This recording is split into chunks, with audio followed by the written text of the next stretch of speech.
어떤 이에게는 미련한 것이지만 어떤 이에게는 소중한 것이 있습니다. 이 블러드 다이아몬드라는 그런 영화가 있습니다. 2007년도에 나온 영화죠.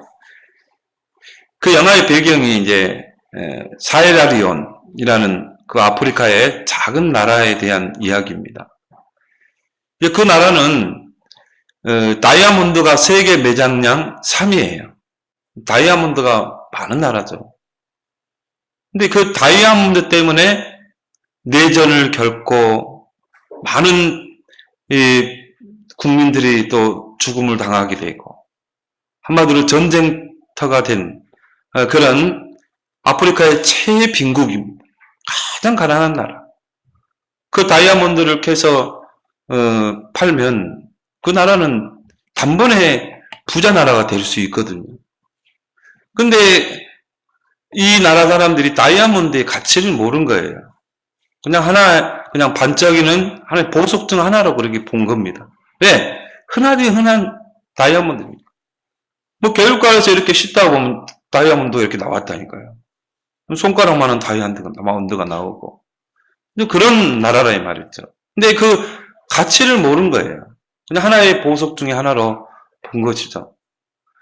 근데 이러다 보니까 이제 정부 그런 고위 관리들이 이 다이아몬드를 가지고 부정축제를 하는 것입니다. 그걸 다이아몬드 거래상에 팔아서 이제 자기의 부를 축적하는 거죠. 그 다이아몬드를 캐는데 이제 이 군인들을 동원시키고 또 어린아이들을 막 동원시킨 거예요. 그러면서 이제 부를 축적하니까 이제 반대 세력이 나오게 되잖아요. 그렇게 해서 이 반대 세력이 반군들이 또 군대를 이용해서 전쟁을 일으키게 되고 이 전쟁 무기를 사오기 위해서 이제 타협을 하게 된 겁니다. 영국의 이제 그런 예비역 장군들을 매수해서 이 전쟁을 좀 도와달라. 그리고 무기를 우리에게 팔아달라 하면서요. 그 다이아몬드 광산을 이렇게 그들에게 거래하고 그러면서 이제 내전이 막 일어나게 되고요. 그리고 이 반군들은 이 소년병들을 훈련시켜서 잔인한 전쟁 영화를 보여주면서 이렇게 사람을 죽이라는 거예요. 그래서 이 아이들이요, 이 소년들이 자기 마을에 가서 자기 부모, 형제들을 무참하게 죽여버린 거예요. 이런 수많은 그런 피해, 그런 전쟁이 거듭되는 그런 나라였다 이 말이에요. 근데 거기에 이제 서양의 유럽의 나라들이 눈독을 들이게 되고 전혀 관심이 없어요. 그 나라를 어떻게 살려야 되겠다. 이 핍박받고 있는 그런 아이들을, 여자들을 어떻게 구출해, 그런 게 아니라 다이아몬드 그거 팔아먹으려고. 반군하고 협상하고, 손잡고, 정부군하고 손잡고, 그걸 알면서, 그래서 이제 유엔이 나서게 돼서, 그걸 이제 다이아몬드를 끝까지 추적하도록, 이 다이아몬드가 어떻게 팔리고 누구의 손에 갔는가. 근데 그런 것들을 이제 법으로 제정하는, 그런, 영화의 내용 스토리입니다. 그때는, 그냥 액션 영화이기 때문에, 이렇게 아무 의미 없이 봤지만요. 지금 생각해 보면은, 그래. 저 나라가 세계 다이아몬드 매장량 3위 나라인데, 이 가치를 모르니까요. 결국은 이런 서방 국가들의 이용을 당하게 되고, 다이아몬드 거래상들의 그런 하나의 협상장이 되고, 거기에 많은 여자들과 또 아이들이, 국민들이 희생을, 많은 사람들이 죽게 됐어요. 고린도전서 1장 18절에 십자가의 도가 멸망하는 자들에게는 미련하게 보여요. 그러나 구원을 받은 우리에게는 하나님의 능력이 되는 줄 믿습니다. 예수 그리스도의 십자가를 통한 그 구원. 이게 멸망하는 사람들에게는요, 가치 없게 보여요. 미련하게 보여요. 그러나 그 십자가의 도를 통해 구원받은 우리에게는 그 십자가만큼 우리에게 능력이 없잖아요.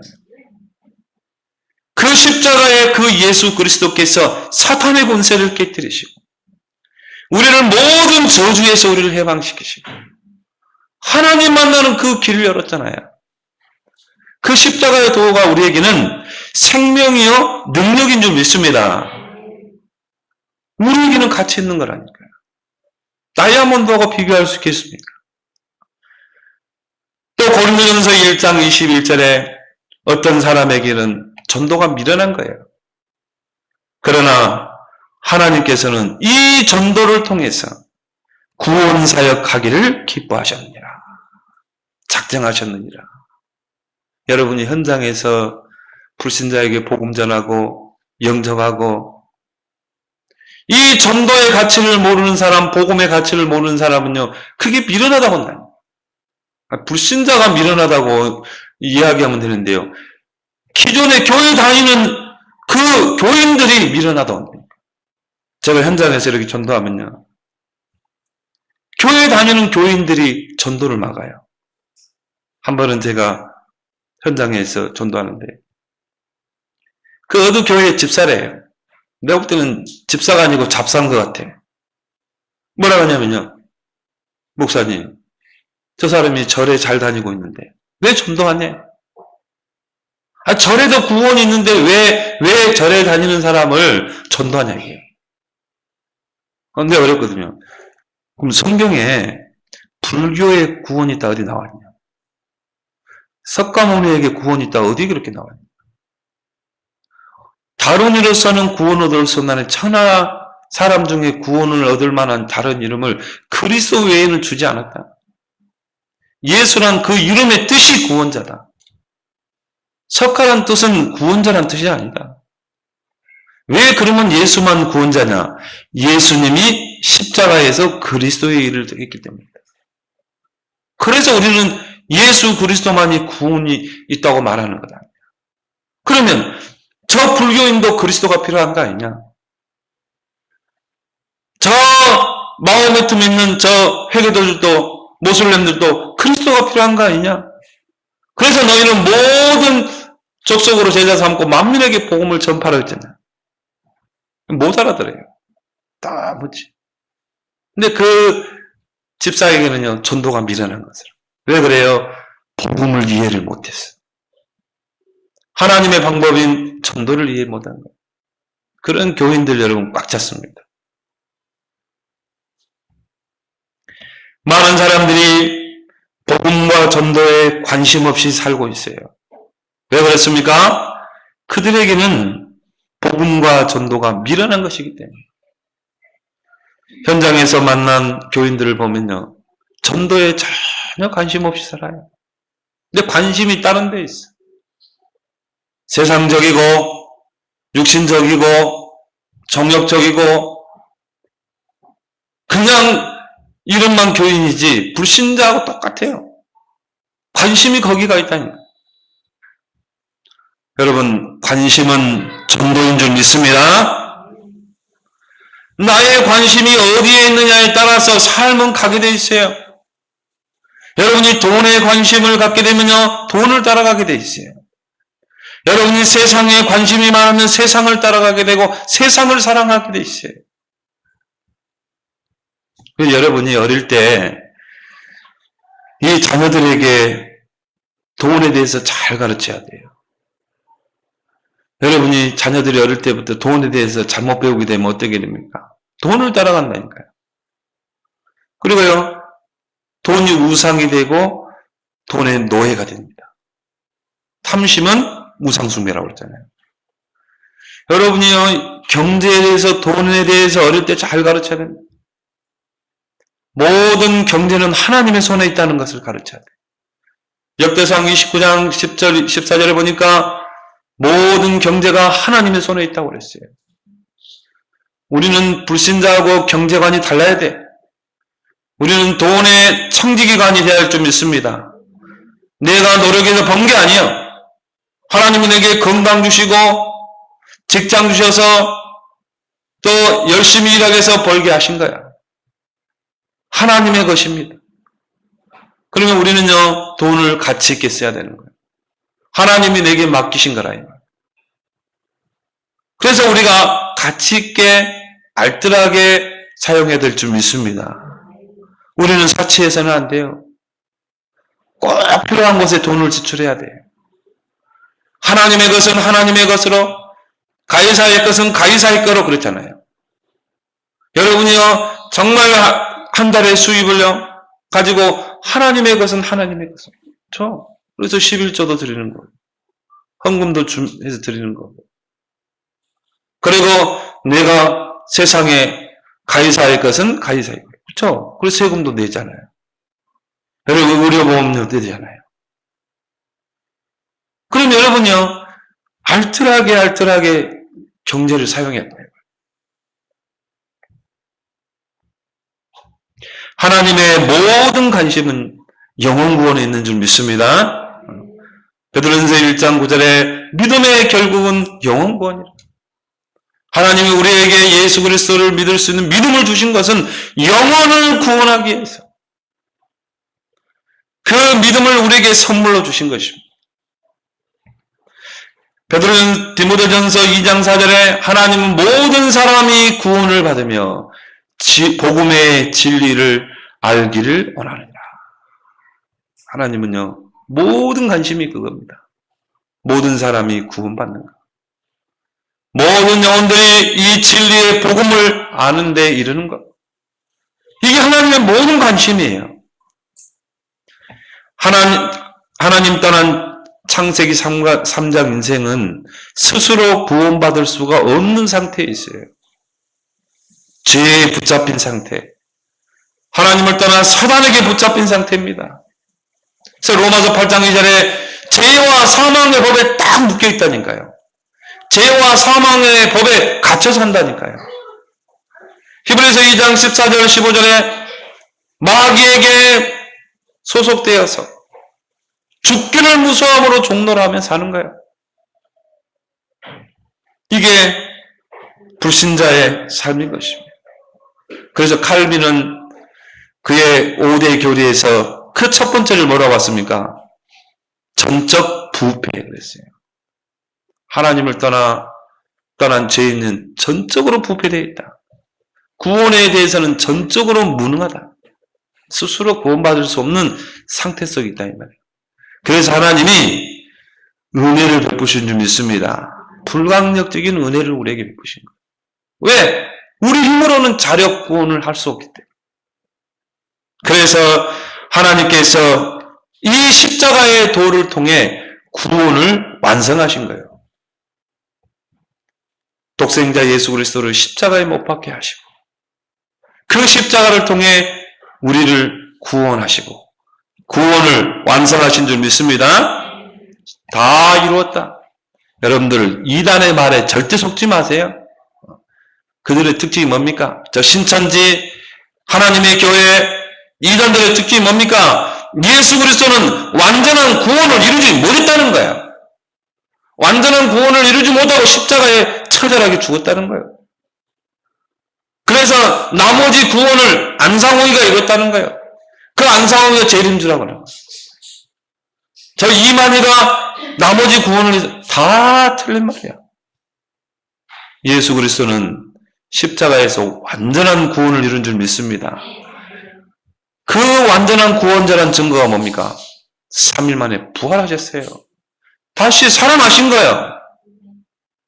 여러분 말 쓸 때는요 이단들이 많이 일어납니다. 성경에 오면 그 사람들이요 신자들만 건든다니까요. 불신자 전도 안 합니다. 근데 이단들은 들어봐요. 내가 신천지 교인들한테 왜 당신들 불신자 전도 안 하냐? 성경에 불신자 전도하라 했더니 무슨 신자를 꼬셔가지고 교회 데려가라 했잖아요.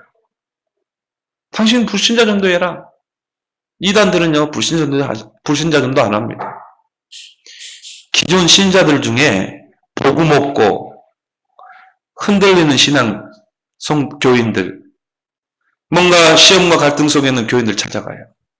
근데 그 사람들은요 미혹의 영, 그 마귀의 영을 받았기 때문에 정확하게 압니다. 이 사람이 교회에서 은혜 받고 있는지 은혜 받고 있지 않는지. 이 사람이 교회에서 시험 들고 갈등하고 있는지 아니면 반석신앙이 다 한다니까요. 정확하게 찾아가잖아요. 몰래 와서 문을 두드리잖아요. 그래서 여러분, 그래서 우리가 현장에 다락방을 피고 지교를 피는 이유가 뭡니까? 성도들을 보호하기 위해서 그렇다니까요. 저 대전에 있는 순복음교회는 한 500명이 신천지로 갔어요. 저는 이상할 것도 없어. 왜? 무리들이 모이는 교회이기 때문에. 사단은 십자가의 도를 통한 이 구원을 너무나 잘 알고 있어요. 그런데 유대인들만 모르는 거예요. 하나님을 믿는다고 하는 유대인들만 모르는 것입니다. 그래서 전도에 관심이 없을 수밖에 없죠. 선미사상에 딱 붙잡혀가지고. 하나님은 전도를 통해 지금도 구원 사역을 이루고 계시는 줄 믿습니다. 이게 하나님의 모든 관심이라니까요. 그렇다면 하나님의 관심이 나의 관심이 되어야 될 줄 믿습니다. 하나님은요, 전도에 모든 관심을 두고 계십니다. 그래서 마태복음 28장에 너희는 모든 족속으로 제자 삼아라. 그러면서 하늘과 땅의 모든 권세로 너희와 함께 하겠다. 스데반 집사가요, 유대인들 앞에서 그리스도의 복음을 전할 때 예수님께서 보좌 우편에 서 계셨잖아요. 응원했잖아요.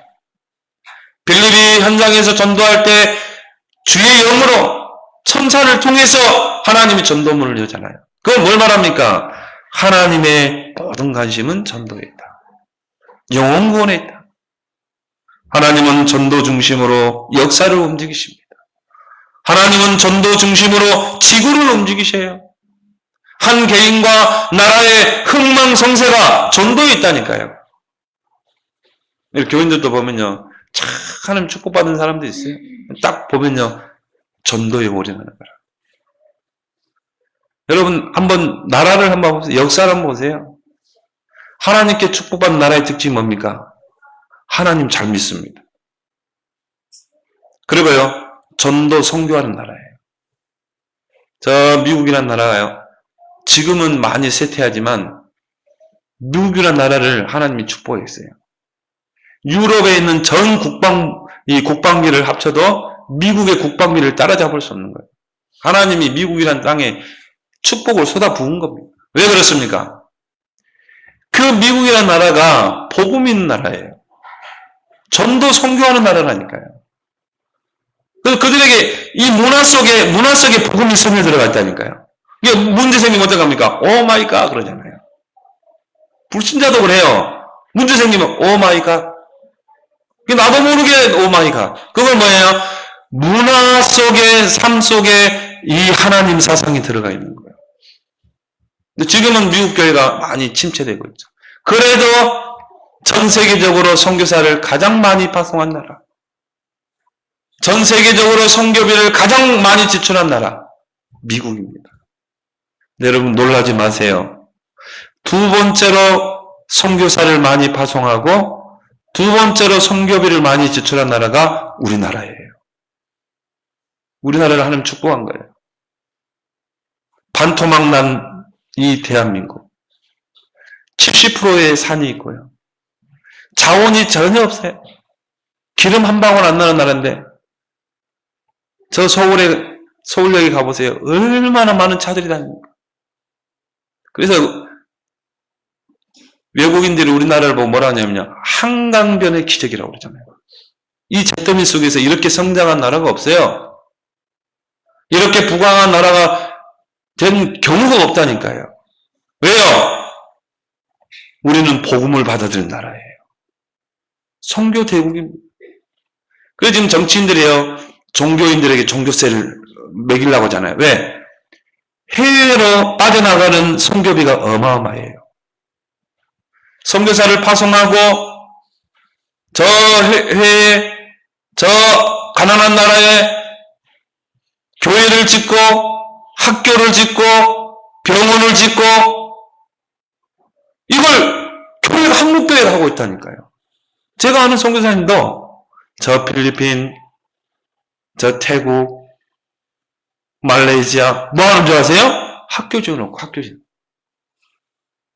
그 병원 짓고 거기에 지출되는 돈이 얼마나 많겠어요.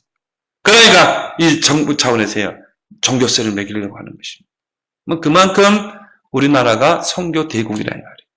근데 여러분, 이 나라가 통일됐다면 어떻게 되겠습니까?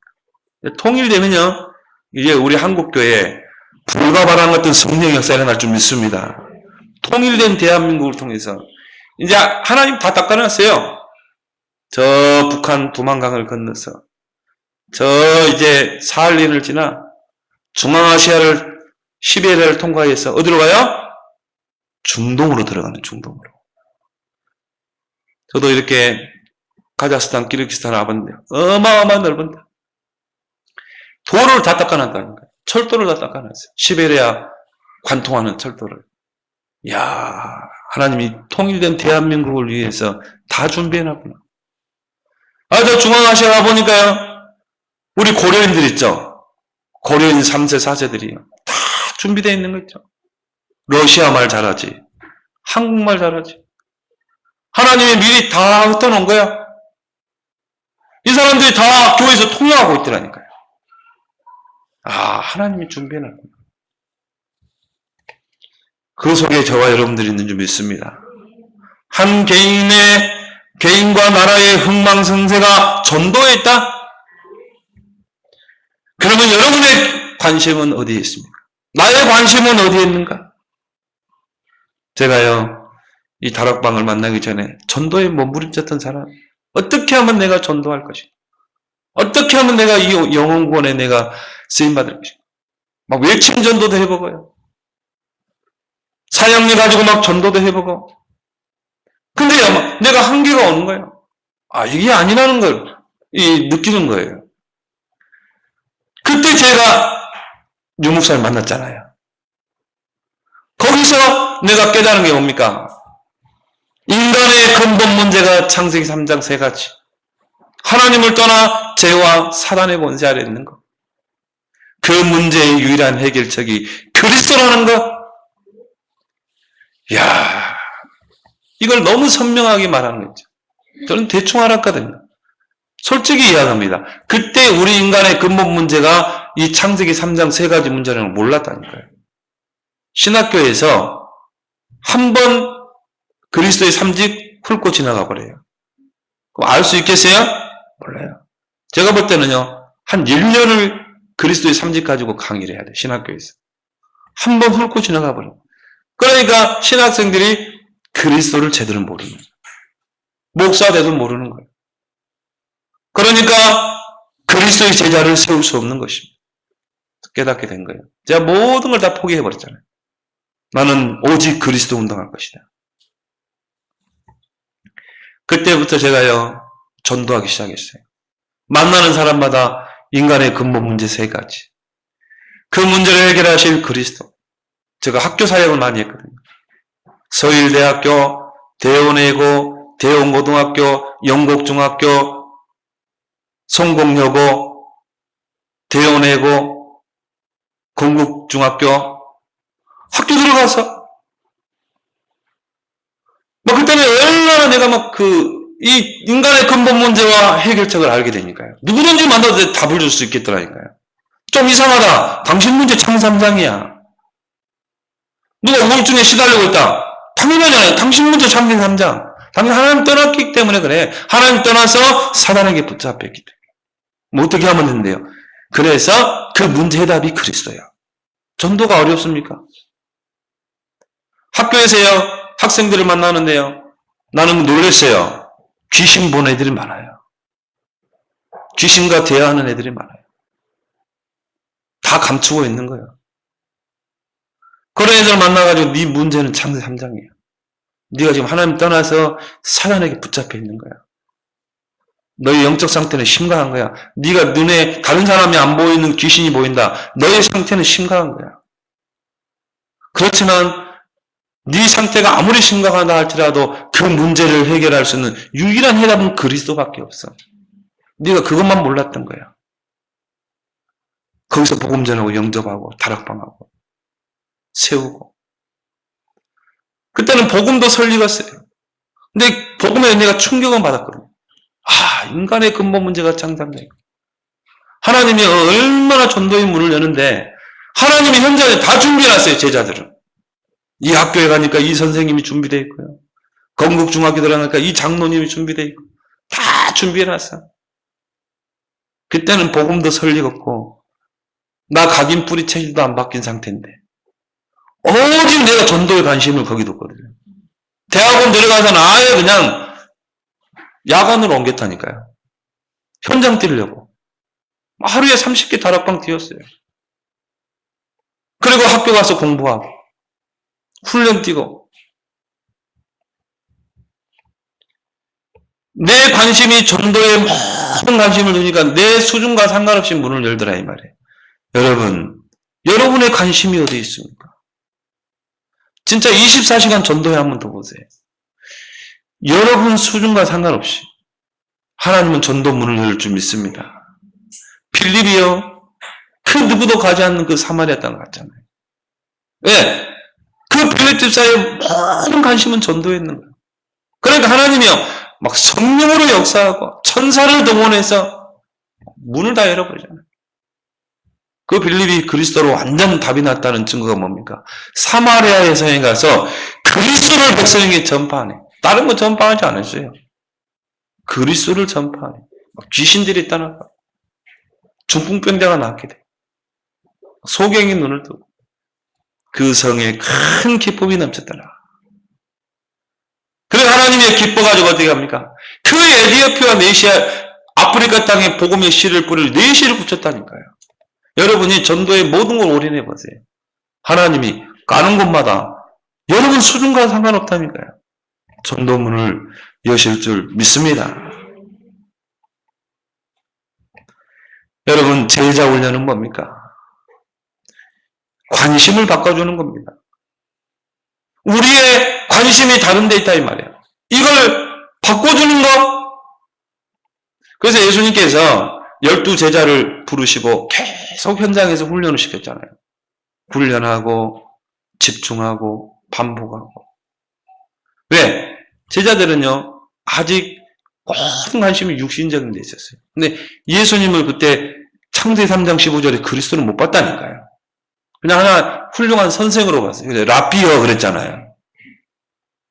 그러니까 예수님이 12명을 불러서 데리고 다니는데요.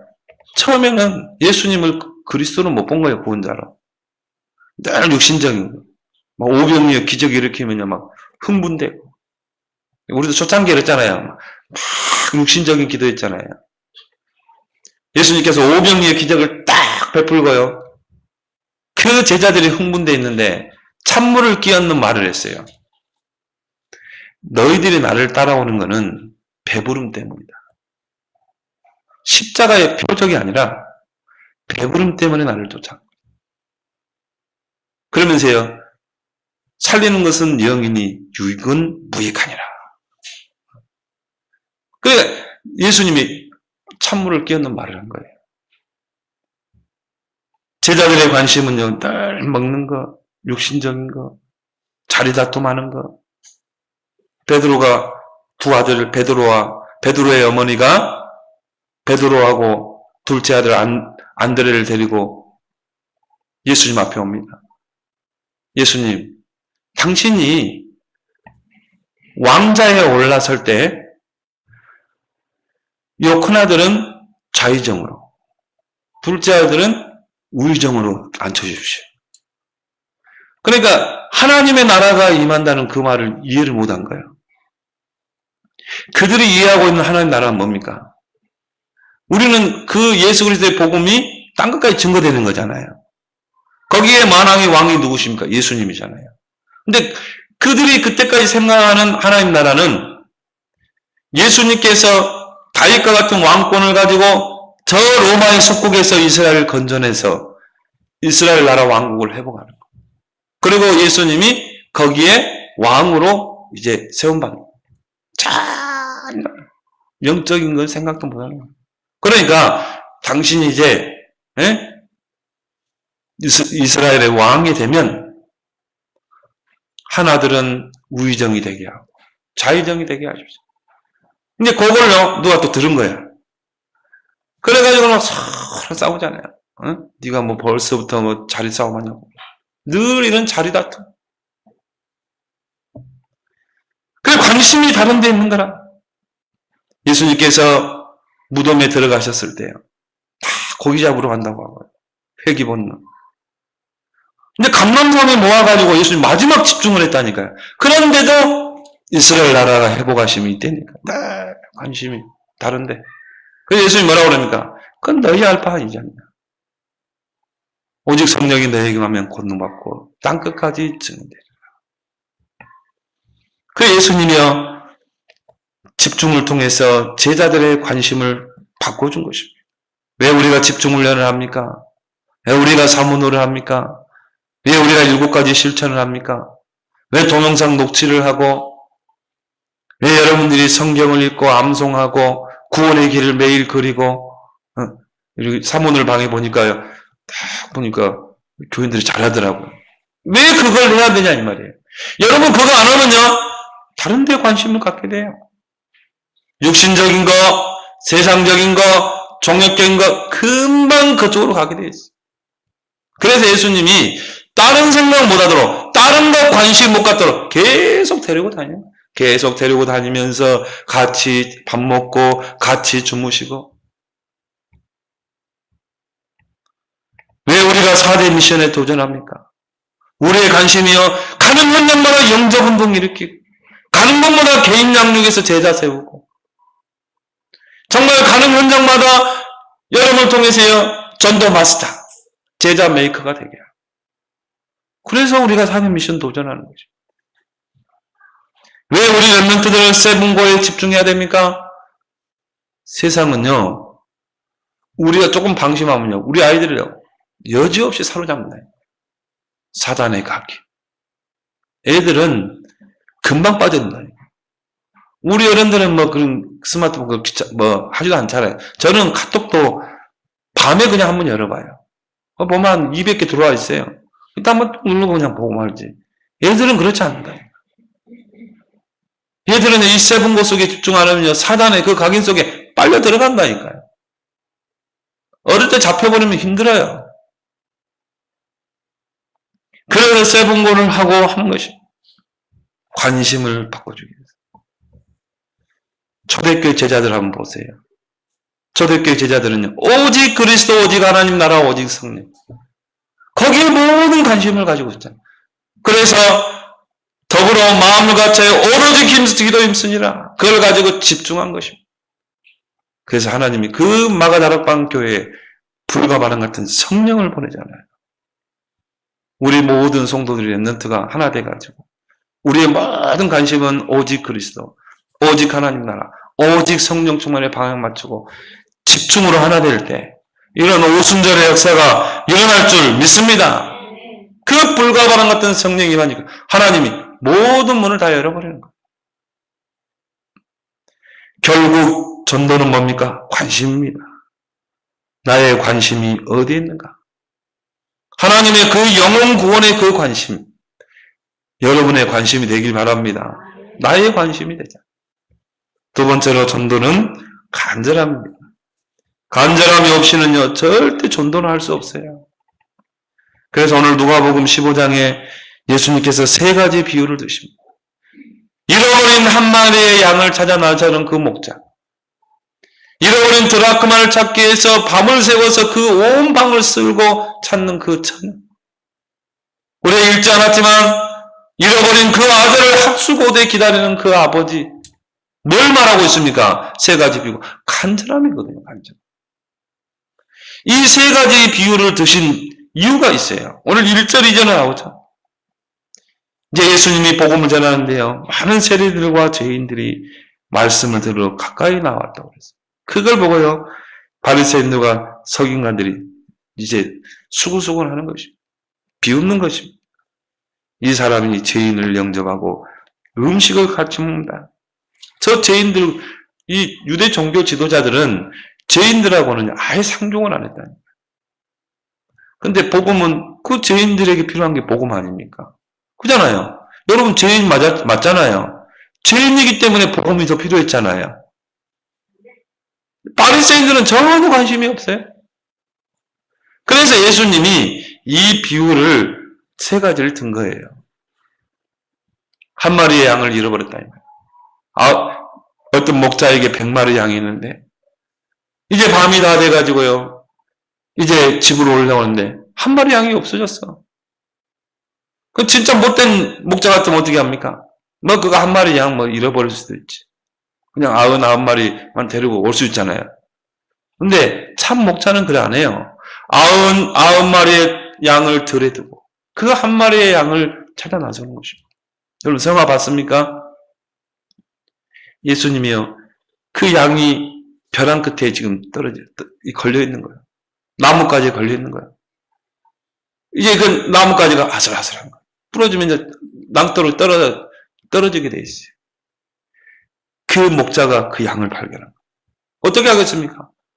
손을 내밀어가지고 그 양의 발을 탁 잡잖아요.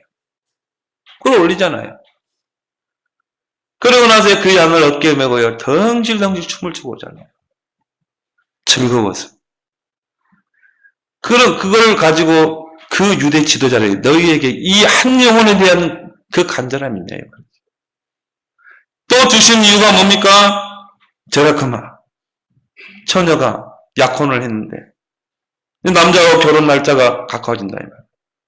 근데요, 이 아버지가 내 딸은 순결한 남자를 가까이 하지는 순결한 처녀라는 그 증표로 이 10드라크마를 주는 것입니다.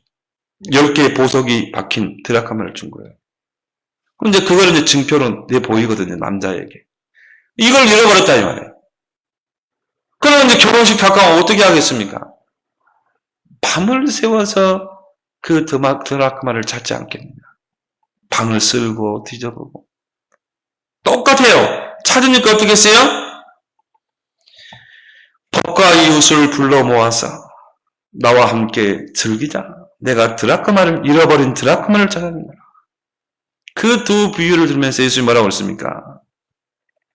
이와 같이 죄인 한 사람이 회개하면 하늘에서는 회개할 것 없는 의인 99으로 말미암아 기뻐하는 것보다 더하리라. 근데 너희들은 그 영혼 구원에 대한 간절함이 하나도 없다 이거예요. 그 유대 지도자들이 책망하는 거예요. 근데 책망도 예수님이요 고급스럽게 했다니까요. 비유를 들어서. 제자들이 있잖아요. 왜 비유로 말씀하십니까?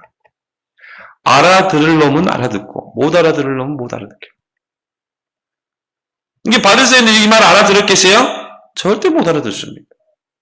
이게 진짜요 고급스러운 책망이에요. 이게.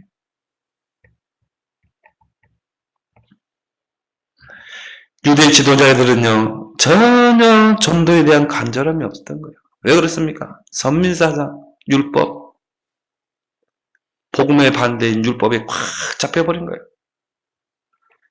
그래서 예수님이 마태복음 5장 상상모훈을 통해 팔복을 이야기하잖아요. 유대인의 가지고 있는 관념과 생각을 다 바꿔버린 거예요. 심령이 가난한 자는 복이 있다. 너희의 심령을 가난하게 하라. 너희 마음속에 뭔가 복잡한 걸 집어넣지 말고 영원구원의 복음을 집어넣어라. 심령이 가난한 자가 되라. 그리고 애통하는 자가 되라. 애통하는 자는 복이 있다. 저 죽어가는 영혼들, 복음 없이 저 고통 속에 살아가는 저 영혼들을 바라보며 애통하는 가슴을 가지라. 애통하는 가슴을 가지고 기도하고 전도하고. 그 사람이 복이 있다. 복의 개념을 다 바꿔버린 거예요. 유대인들은요, 율법 지키고 전통 지키면 그게 복이라고 생각해요.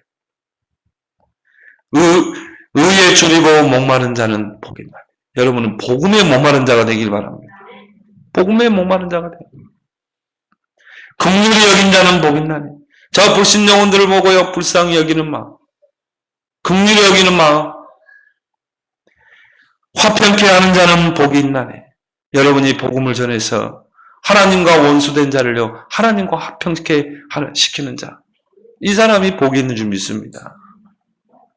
의를 위하여 핍박하는 자는 복이 있나니. 여러분이 전도하다 보면요, 핍박도 받고 조롱도 받고, 여러분 신앙생활 좀 잘하려고 하면요, 남편이 핍박자가 되고 시어머니가 막 핍박자가 되고. 예수님이요, 너희 집안의 원수가 너희 가족이라고 그래요. 그렇죠? 그걸 각오해야 돼요. 그게 제사도입니다. 내가 너희를 보는 것은 화평케 하라며요. 이 원수가 되게 하며 잘 지내던 며느리와 시어머니가 갑자기 예수 믿는 것 때문에 원수가 돼. 불신자를 했을 때는 남편하고 너무 친했는데 내가 예수 믿고 나니까 불신자가 원수가 돼. 그걸 각오하라 이 말이에요. 제자는 그걸 각오해라.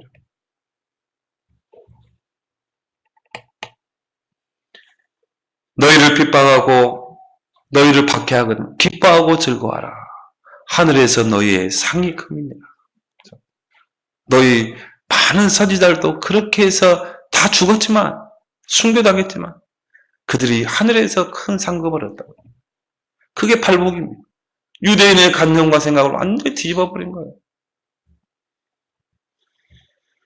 여러분 처절한 창세기 3장의 현장, 불신자 6가지 현장을 본 자는요 전도에 간절함이 생길 수밖에 없어요. 마태복음 9장 36절 38절에 예수님께서 저 목자 없는 양과 같이 유리방황하는 저 무리들을 봐라. 그 너희들은 간절함이 안 생기냐? 그러면서 하신 말이 뭡니까? 너희는 하나님께 이렇게 기도해라.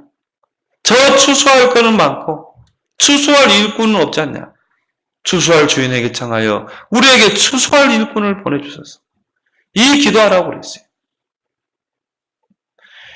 저는요 처음에 이 복음을 접하고 제가요 이 무당집을 많이 만나봤어요. 무당들을 많이 만나. 정신병원 저 중곡동 국립정신병원에 들어가 봤어요.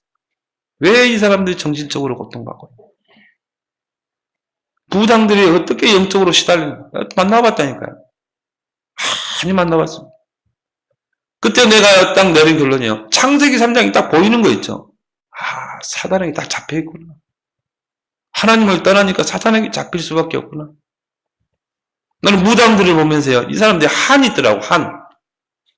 근데 그 한이요. 창세기 3장이거든. 그 영적 문제가 계속 되물린대. 저게 불신자 6가지. 근데 무당들을 보면서요. 불신자 6가지 상태를 다 봤다니까요. 야, 불신자는 저렇게 마귀에게 소속되고 귀신 섬기고 그러니 재앙이 올 수밖에 없구나.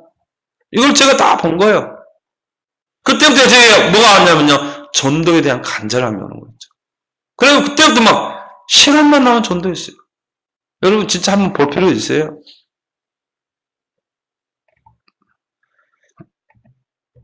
바울에게는 전도에 간절함이 있었습니다. 그래서 고린도전서 9장 16절에 내가 복음을 전할지라도 자랑할 것이 없으면 내가 부득불 할림이라. 만일 복음을 전하자면 내게 화가 있을 것이라다. 내가 복음을 전해서 전도에 대해 자랑할 게 없으면 뭐라고요? 부득불 할림이라. 부득불이란 말은 뭡니까? 하지 아니할 수 없는 상태라. 그걸 뭘 말합니까? 강한 부정이 2개 들어가잖아요. 하지 아니할 수 없는 상태. 강한 부정은 뭡니까? 강한 긍정이잖아요. 그 말은 뭡니까? 전도는 할 수밖에 없는 거라 이 말이에요. 반드시 해야 되는 거라 이 말이에요. 우리에게 자랑할 게 아니라 이거는 반드시 해야 될 것이다. 이 바울이 전도를 놓고 보는 거예요. 나머지는 여러분이 해석해 보세요. 복음을 전하자면 내게 화가 있을 것이다. 여러분 어떻게 내가 설명을 못 하겠어요. 이건 여러분이 해석을 해보세요. 세상이 점점 사단의 12가지로 각인 뿔이 체질되어 가고 있습니다. 창세기 이사야 60장 2절에 어둠과 캄캄함이 덮이고 있다. 말세 때일수록 그렇다니까요. 내가요 병원에 가가지고요 내가 간호사에게 복음 전하려고요 딱 얘기하니까 단호하게 그러더라고. 전에 교회를 다녀봤다. 지금 무신론자래요. 젊은이들이요 무신론자들이 교회에 점점 많아지고 있는 거예요. 하나님을 그 마음에 두기를 싫어하는 거예요. 하나님보다 돈을 사랑하고 쾌락을 사랑하고 그리고 뭡니까? 사나워지고 하나님 없으면 사람은 사나워지게 돼 있어요. 막 사람 죽이고 막 그러잖아요. 부모를 거역하고 무정하고 쾌락을 사랑하기를 하나님보다 더 사랑하고 그 마음에 하나님 두기를 싫어하고 점점 그렇게 되는 거예요. 왜? 사단의 12가지가 들어갔다니까요. 각인되고 우리가 보는 문화 속에서 다 들어가 있는 거예요. 각인되고 뿌리내리고 체질되고 사람들이 하나님에 대해서 점점 관심이 멀어지고 있는 것이 우리 자녀들이 이 속에 살고 있다니까요. 사단이 파놓은 이 함정 속에 빠져있고 그 틀에 갇혀있고 그 올무에 사로잡혀 살아가고 있는 거예요. 우리 하은이 딱 보면서요. 야, 얼마나 감사하냐. 전에는 저 안에 들어가 있어요. 딱 나와가지고 예배드리니까 얼마나 보기 좋아요. 복음은 모든 믿는 자를 구원하는 하나님 능력이 되는 줄 믿습니다. 우리 하은이를 하나님 어떻게 또 크게 쓸지 몰라? 그래서 내가 하은아 10kg만 빼라 그랬거든요. 널 하나님 어떻게 쓸지 모른다. 여러분이 복음이 얼마나 위대합니까? 근데 우리 자녀들이요, 이 함정과 틀과 올무에 사로잡혀 있는 거예요. 여러분, 전도에 간절함이 생기지 않습니까? 회복하는 여러분 되기 바랍니다. 전도는 절박함입니다. 여러분, 절박함이란 말은 뭡니까? 어떤 일이 닥쳐서 몹시 급한 상태를 말하죠. 여러분, 자녀가 밤에 아파봐요. 부모는 어떻게 합니까? 절박하잖아요. 우리 어릴 때, 우리 주혁이 어릴 때요. 얘가요, 막 열이 불덩이 같은 거예요. 40도가 넘어가는 거예요. 한밤중에. 와, 진짜, 이거 뭐, 지금, 빨리 택시를 태워서 보내야 되잖아요. 뭐, 응급실에 가야 되잖아요. 근데 진짜 막 절박한 거 있죠. 머리에 손을 얹고요. 기도한 겁니다. 하나님, 오늘 우리 아들에게 성령을 써야다. 십자가에서 우리 제뿐이 아니라 7병까지 짊어지신 주님이 오늘 성령으로 역사해서 치료해다. 이제 불덩이야. 근데 하나님이요, 싹 쉽게 하는 거 있죠. 여러분, 자녀가 아프면요, 제일 절박한 게 부모라 이거예요. 어떤 사람이 길을 가다가 늪에 빠졌어요. 여러분, 늪 알죠? 물속에 빠지면 수영 잘하는 사람은 헤엄쳐서 나오지만 늪에 빠져버리면 헤엄을 못해요. 그냥 빠져 들어가는 거예요. 몸부림치면 빠져나오려면 몸부림치면 칠수록 더 빨리 빠져요. 아예 늪에 빠지면 그냥 가만히 있어야 돼요. 그래야 서서히 죽는 거예요. 늪에 빠진 사람은 희망도 없습니다. 소망도 없습니다. 절망만 있어요. 그 절망 속에 빠져 죽어가는 사람, 아무리 외쳐도 지나가는 사람이 없는 거죠. 그때 어떤 사람이 그걸 지나가다 본 거예요. 근데 그 사람은요, 유교 신자예요. 책망을 합니다. 왜 가지 말라고 했는데 그 길을 갔느냐? 너는 본래부터 이 사람의 말을 잘 귀담아 듣지 않는 사람 아니냐? 너는 교만하다. 막 책망하는 거야. 왼발에 먼저 빠졌냐, 오른발에 먼저 빠졌냐? 여러분, 유교 경전 봤습니까?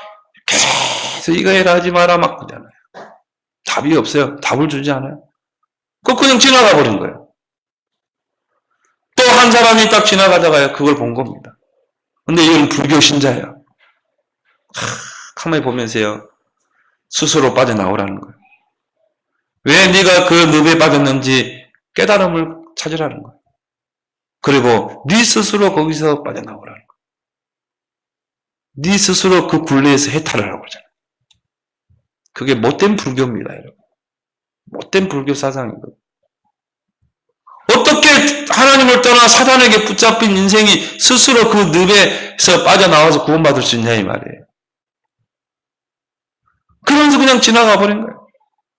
세 번째 어떤 사람이 탁 지나가다 그걸 본 겁니다. 근데 이 사람은요, 복음 가진 자예요. 그럼 어떻게 해야 돼요? 뭐 따질 거 있습니까? 빨리 생명줄을 던져야죠. 생명줄을 던지고 잡으라고 해야 되잖아요. 그렇게 해서 어떻게 합니까? 끌어올려야 되잖아요. 이게 복음 가진 전도자인 줄 믿습니다. 여러분 주변에 이런 절박한 영혼들이 많아요. 무조건 여러분이 줄을 던져야 돼요. 제가 한 번은요, 처음에 교회를 개척해가지고 제가 막 하루 종일 전도를 했어요. 그때는 동기가 많았어요. 어떻게 해서든 내가 교회를 채워야 된다는 거. 그것 때문에 전도했거든요, 솔직히. 하루 종일 전도하고 이제 해가 뉘어뉘어 지려고 할 때요. 이제 지쳐가지고 교회를 향해 오는데요.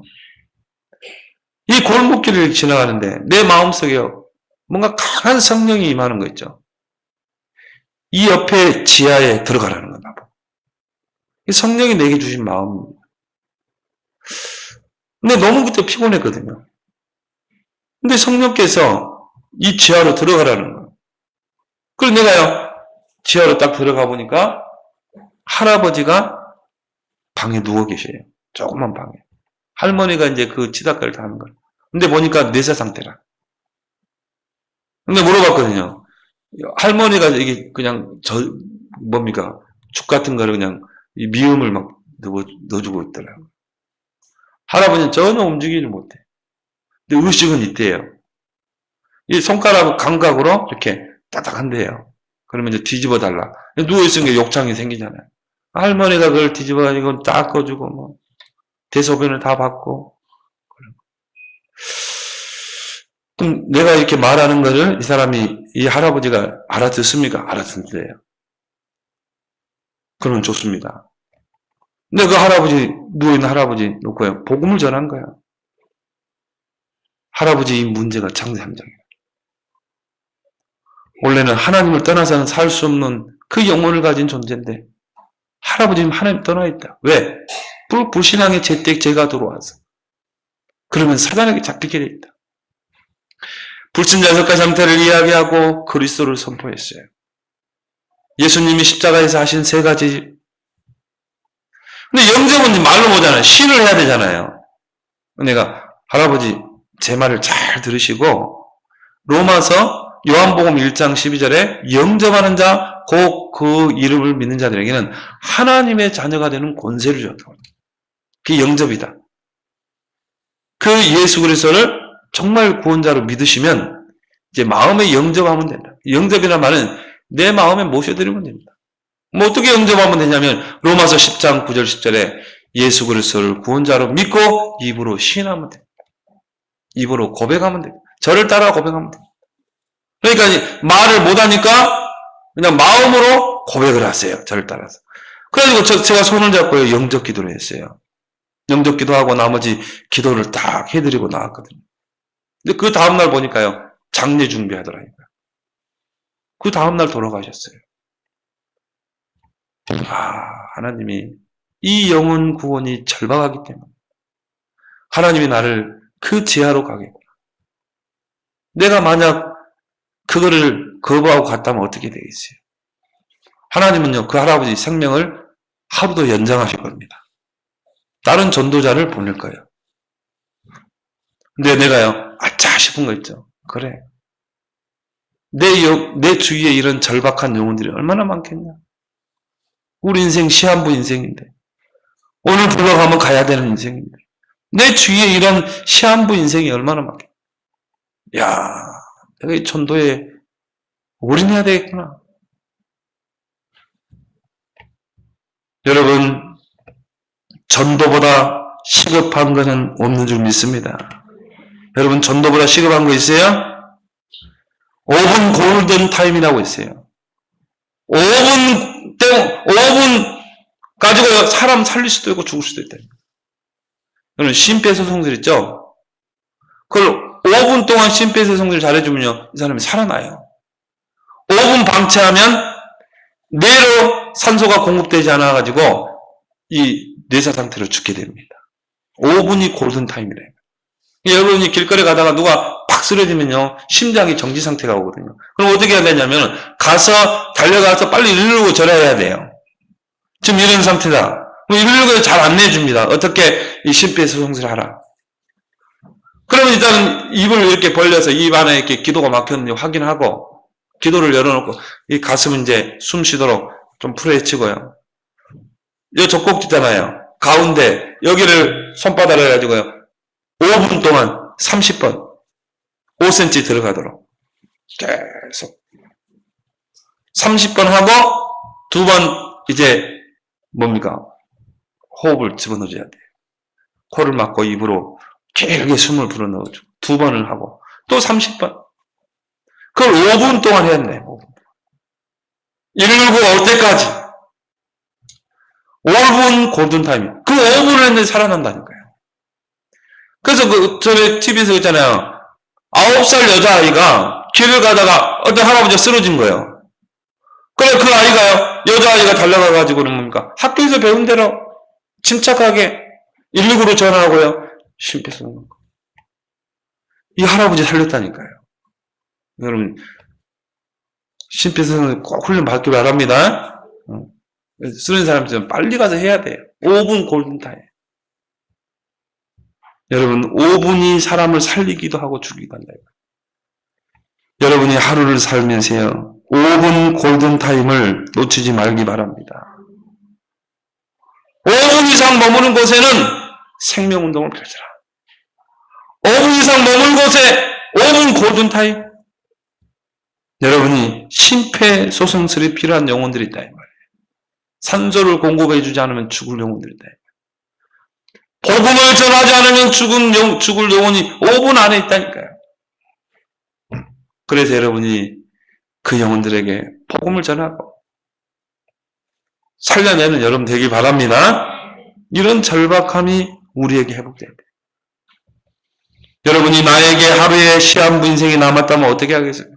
내가 하루밖에 이제 못 산다. 고등학교 가세요. 설문조사를 했어요. 내가 하루밖에 이제 살 수 있는 시간이 없다. 어떻게 할 것인가? 학생들이 다 적어냈어요.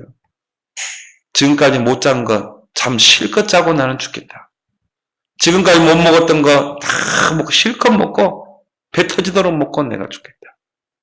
어떤 친구는요, 내가 가보지 못한 여행, 하루니까 그 여행지에 가서 한번 구경하고 실컷 구경하고 죽겠다. 어떤 친구는 뭐냐면요, 내가 이렇게 학교 다니라고 부모하고 제대로 대화할 시간, 가까이 할 대화 시간이 없었기 때문에 하루 종일 부모들과 가족들과 함께 하면서 먹고 싶은 거 실컷 먹고 대화도 실컷 하고 그 다음에 이제 부모님과 가까운 친구들에게 편지를 쓰고 그리고 이제 장기 기증센터에 전화를 해서 내가 죽거든 이 장기를 필요한 사람에게 다 나눠주세요.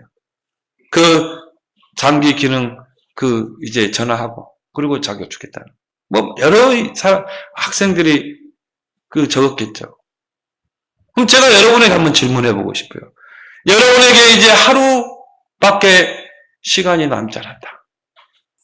내가 이 하루 후에는 내가 죽게 된다. 시한부 여러분은 뭐 하겠습니까? 여러분 나름대로 한번 일주일 한번 생각해 보세요. 내가 하루밖에 인생이 남지 않았다. 나는 뭘 할 것인가? 나는 여러분들에게 말하고 싶어요. 내가 하루밖에 시간이 없다면요. 나는 나를 알고 있는 사람 불신자 다 초청하고 싶어요. 또 찾아가고 싶어요. 단 5분밖에 내가 시간이 없다. 전도하고 싶어요. 그리고 내가 하나님 앞에 가고 싶어요.